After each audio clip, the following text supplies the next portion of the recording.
Konnichiwa Minasama. In the last video, we dealt with the top 10 best anime of 2025. So in this video, it is only natural that we deal with the worst of the worst that I had to endure this year and the anime that made me pull my hair out in frustration. So let's get started. Before we get started, let me take a second to talk about Cleaver Test for a few minutes. Now, if you guys don't know, Cleaver Test released in the summer of this year, and I kinda gave it a low score in my summer anime ranking video.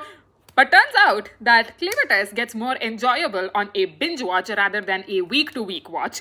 So, in terms of that, Cleaver Test gets a 9.5 out of 10. It has a strong cast and really cool characters to get attached to. Everyone is strong in their own way. I love the dark tone Cleaver Test takes. It's like a love letters to the 90s anime. Plus, the intro is a banger, and I really love the fantasy element Cleaver Test has to it. So I highly recommend you guys watch Cleaver Test. It's only 12 episodes. It'll go by before you know it. Now let's get started for real. At number 10, we have The Beginning After the End. The Beginning After the End is such a terribly paced anime, and it is in the form of a PowerPoint presentation. But what got to me was the voice acting, which is so irritating. Like, we have King Arthur played by a female voice actress, but the narration is pretty heavy and pretty deep, and it just takes you out of the story. Like, we're not idiots. We would understand if the same person is narrating the inner monologue. Okay, but The Beginning After the End is just the beginning of this list. I can endure it maybe once or twice, but not more than that. And what is scarier is that it's returning with a season 2, maybe sometime next year. So yeah, I'm just gonna go count my blessings. And at number 9, we have Please Put Them on Takamine-san. Now, Please Put Them on Takamine-san is very stupid, and it is the anime that could have achieved peak like Dandadan because it had a weird premise. Our Takamine-san here has this power of turning back time by removing her panties off. So this secret is discovered by our protagonist because he happened to see Takamine's TTs, and so he knows that Takamine has turned back time. But turns out Takamine is a big tsundere and loves our protagonist, and you have to watch 12 hours of utter doormat behavior from our protagonist, and it was an eyesore. Okay, but I am happy that I managed to go through this and complete the anime, so it deserves the number 9 spot. Okay, and at number 8, we have Classic Stars. Now, Classic Stars could have been a great anime, okay? It has the right amount of chemistry between our characters, but the problem with Classic Stars is that it's a CGI abomination and the songs are not that catchy, and it has a very weird premise that, you know, classical musicians are inserted into your body. Like, as much as I love to have Arijit Singh's voice, I just find it pretty creepy that it's a part of an experiment. Okay, so that's why Classic Stars bags the number 8 spot on this list. And now we move on to number 7, which is The Children of the Shiyunji Family. Guys, it is written by the same author as Rent a Girlfriend, so you shouldn't be surprised that it's on this list. And plus, the stepsister love triangle makes it even gross. Okay, I don't understand how this manga got greenlit for an anime, but hey, it is what it is. At least Arata is a better protagonist than Kazuya, and Kazuya is a better protagonist than a Chetan Bhagat protagonist, so I guess giving it number 7 on this list is doing it justice. So let's move on to number 6, which is obviously Rent a Girlfriend season 4. Do I even have to say anything? Let's move on to number 5, which is Can a Boy-Girl Friendship Survive? And I have seen a train wreck of a female protagonist with Himari, okay? Himari is a terrible female protagonist, okay? She sends you mixed signals, but there is more than mixed signals, okay? This is just like saying veg biryani is a pulao and pulao is something else entirely. So at the end of the anime, these two just get together, and I really don't understand how these two are going to make it work. Let's move on to the next anime, which I kind of dropped halfway.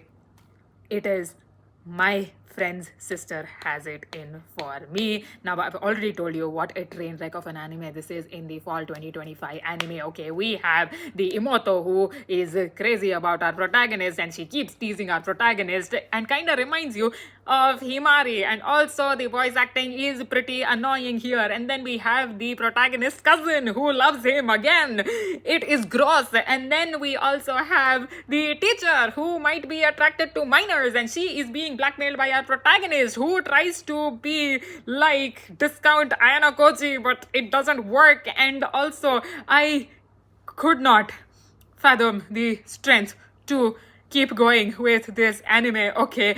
I just gave up after episode 3. But if you guys can go beyond that, more power to you. At number 3, we have One Punch Man Season 3. Now, the reason One Punch Man Season 3 ranks so high on this list is because of the immense disappointment, okay? I really feel bad for the fans of this anime. They really don't deserve it. And Saitama did not deserve it. Poor guy ended up becoming one frame man, and the story just did not develop. So, One Punch Man Season 3 cannot be watched beyond 3 episodes. And if you manage to do it, then you are made of something else. You might as well go into Berserk and defeat Griffith. At number 2, we have With You, Our Love Will Make It Through.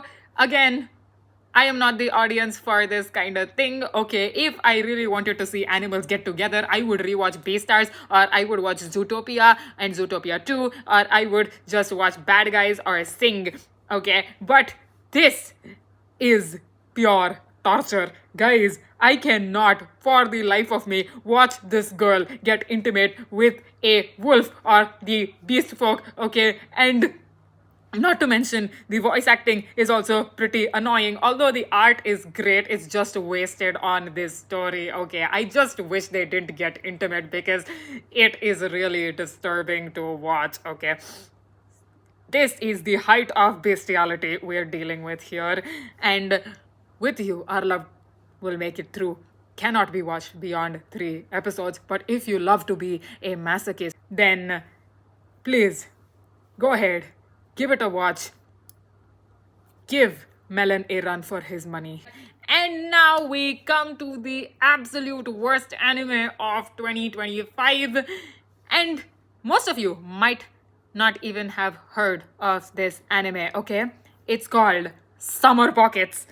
And guys, if you have heard of it, my heartfelt sympathies, okay? And if you liked it, then I don't know what kind of a person you are. But if you haven't heard of it, then boy do I envy you, okay? Because Summer Pockets follows this guy, Takahara Hairi or whatever, who kind of failed to bring his swim team to the qualifier round or whatever, and he is just like, oh, I am going to go spend my summer at this place. Now guys, we could have had a Secret 7 in anime version, or we could have had another anime like Free, but no, these people went the other route, and they are just like, hey, let's have Takahara Hairi get into a relationship with a girl every 3 episodes, okay? And it was so boring because the characters lacked chemistry, and we have Takahara just being 13 and changing his personality every 3 episodes, and it was so irritating to watch him be there for the girls and watch him be an absolute pseudo green flag because Takahara just doesn't have it, okay? And then you have the girls who are maniacs altogether, okay?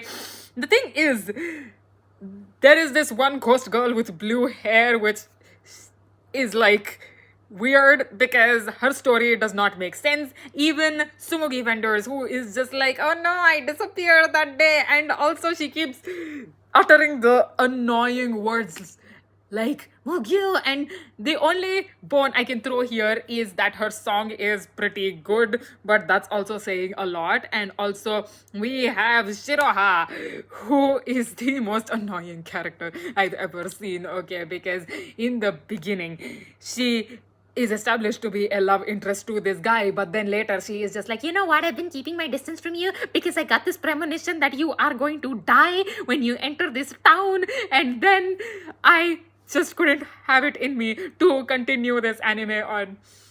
See how it ends. Okay, this is a bad anime. Okay, it's not worth wasting your time over.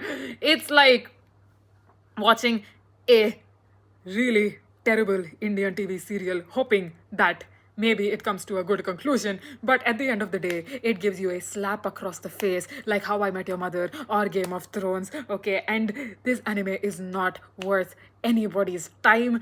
I am just surprised how it's not ranked really low on my anime list, okay? I don't like this anime at all, okay? Like, you have this 13-year-old girl saying that please go slowly when Takahara accidentally touches her melons. Like, woman, what is even wrong with you? And the mythical elements of this are not even explained. Like, I can understand when you do something like this with the Clannad, because you have Okazaki Tomoya, who has bigger problems to deal with. So the supernatural phenomenon in Clannad is fine, okay? Besides, Clannad has a big emotional payoff in the after story that overrides all of these faults, okay? But this anime, nothing. You feel nothing for the characters. The girls are literally dying, okay? But why do you feel nothing for them? It's because every 3 episodes Takahara keeps switching to another girl, okay? And it's not surprising because this stupid anime is an adaptation of a fucking light novel, and obviously what else can we expect from this? Oh my god. I think if I talk more about this anime, I am going to pop a vein, okay? So, that's why Summer Pockets is the worst anime ever to come out in 2025, period. With that, we've come to the end of our rankings of the worst anime to ever release in 2025. Do tell me which anime tortured you the most this year in the comments down below, and how much were you able to endure any of these anime on this list. And if you've made it till here, I cannot appreciate you enough. Thank you all so much. Arigatou gozaimashita. Kyotsukete. I'll see you in the next one.